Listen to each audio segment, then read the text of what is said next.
Ще започна от самото начало, от деня, в който разбрах за теб. Дойде в моя живот в момент, в който не исках никой и нищо. В момент, в който си мислех, че нямам нужда от никой. Не търсех, не очаквах. Изобщо не предполагах, че ти може да си някой за мен.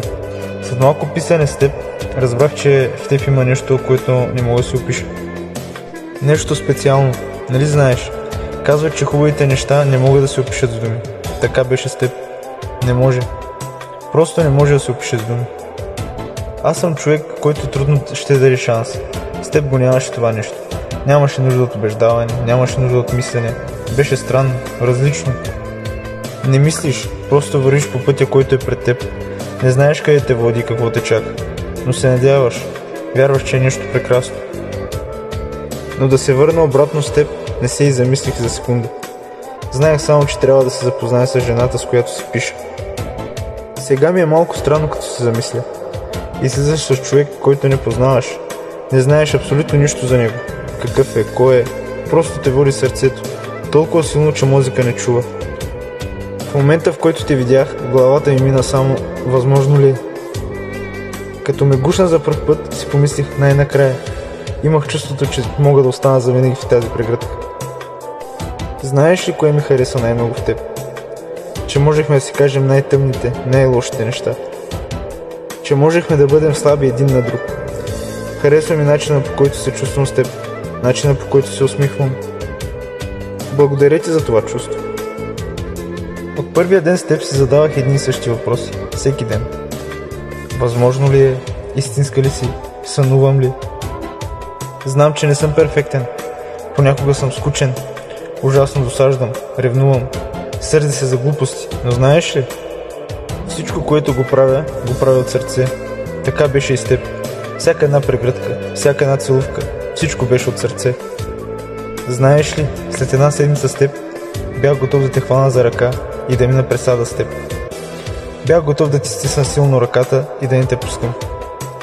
Исках да те обичам, такава каквато си, защото такава ми хареса, такава ме правеше щастлив. Като се замисля, не беше много дълго, но знаеш ли какво научих? Времето понякога не означава нищо. Ти събуди в мен нещо, което никой никога не беше. Благодаря ти още един път. Никога нищо не бих искал на сила, колкото и да те искам. Така и с теб. Ако беше казала, че не ме искаш, никога нямаше да се опитам да стане нещо на сила. Защото любовта не става на сила.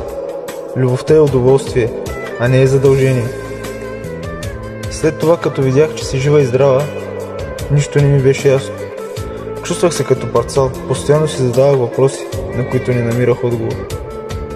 Замислих се, толкова ли не ме уважаваш, че да не можеш да ми напишеш само: не ме търси повече, не искам да съм с теб. Много нощи не спах, обмислях всичко отново и отново, търсех проблема в мен, исках да е в мен. Но разбираш, че понякога не може да смениш нещата, че не всичко зависи от теб и е гадничко. Хващах се как търся твоите очи между хиляди други. Чувам стъпки зад мен и се обръщам с надеждата, че си ти. Звъни ми телефона, пак само едно желание да видя твоето име. Много е тъпо, влюбен си адски много. Искаш да гушнеш човека и да не го пуснеш никога. Искаш да го обичаш, да му дариш цялата си любов, да го стиснеш за ръката и да сте силни заедно. А дори не знаеш защо това нещо не можеш да го направиш. Смятам, че в живота всичко се случва по някаква причина. Така че със сигурност и с нас е така. Ако трябва да се свърши, добре. Ако трябва да мине всичко, ще мине. Много съм щастлив, че беше част от живота ми и че почувствах всичко това с теб. Никога няма да го забравя. Искам само да знаеш, че винаги ще съм тук. Добро и лошо по всяко време. Запомни, че си феноменална и заслужаваш да бъдеш щастлива. Родена си да бъдеш обичана и да бъдеш щастлива. Много се радвам, че поне за малко можеше да бъдеш моя. Мъжка болка, профилът, който докосва всяко едно сърце и спира